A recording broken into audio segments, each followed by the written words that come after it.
Echo by Jim Allenby. Let me tell you about a story from the turn of the century that tells of a young woman who came to the orphanage on Albion Road, a woman barely old enough to be classed as one, who arrived one day in a simple white dress stained with muck and grime.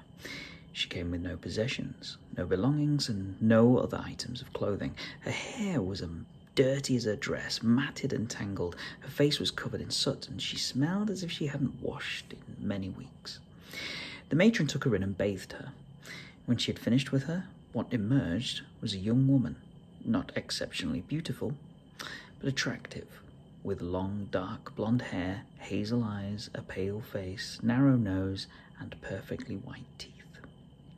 The woman, who they had christened Emma, for lack of another name, did not speak for 2 days after. She barely touched her food. She barely acknowledged that she was a part of this world. She would sit in the attic room, staring out of the small window across at the river below, watching the barges sail as they unloaded their produce by the docks.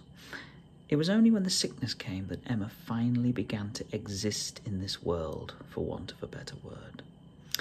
Peter was the first to go, a small, often grubby child with a cherubic face. He passed in the night. He was found at the foot of his bed, black blood dripping from his mouth, his eyes wide open in terror. Dr. Forbes was called, and it was declared that the child had died through asphyxiation. An explanation couldn't be given for the black blood. The next child to go was Phyllis, a bonny lass of only 6 years old, sweet, with curly blonde hair and rosy red cheeks. She died in the same way. And then Norman left this world, and the Tyler twins. And it was then that Emma spoke up. It was then that she awoke from her mental slumber. She told us that she had travelled from far away to help the children, that she had come from the light and arrived in darkness, that she had gone against the wishes of those above her to try and save the souls of our children. She was only sorry that she hadn't been able to help sooner. She told us that her trip to these lands had been particularly traumatic for her, and that it had confused her, that her brain had needed time to heal.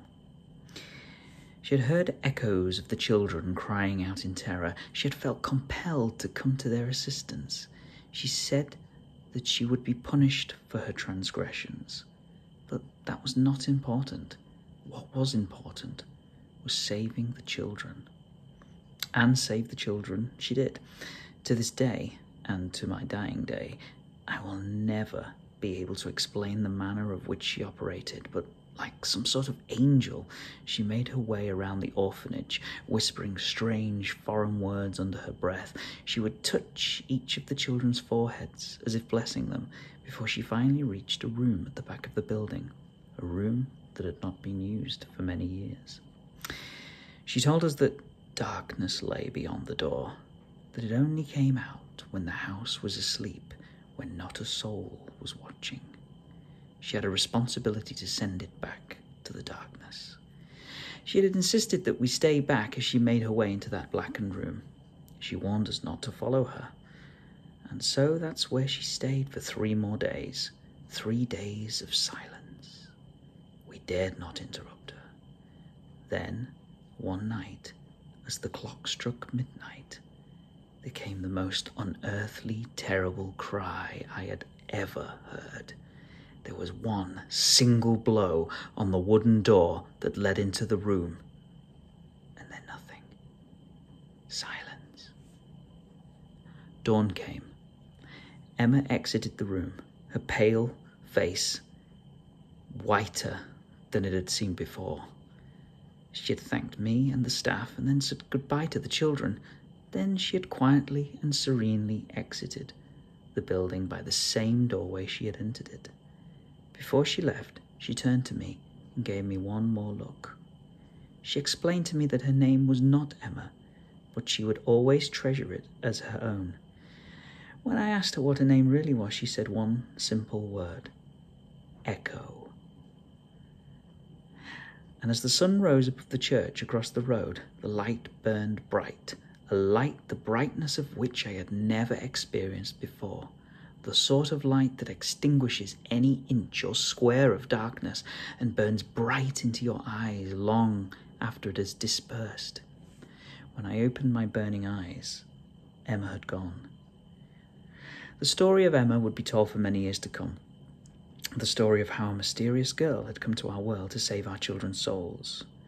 How she had snuffed out the darkness and sent it back to whatever world of horror and terror it had come from. I often wonder what Emma is doing now. Did she return to her own world? Did her people forgive her for what she had done? Did she save more children?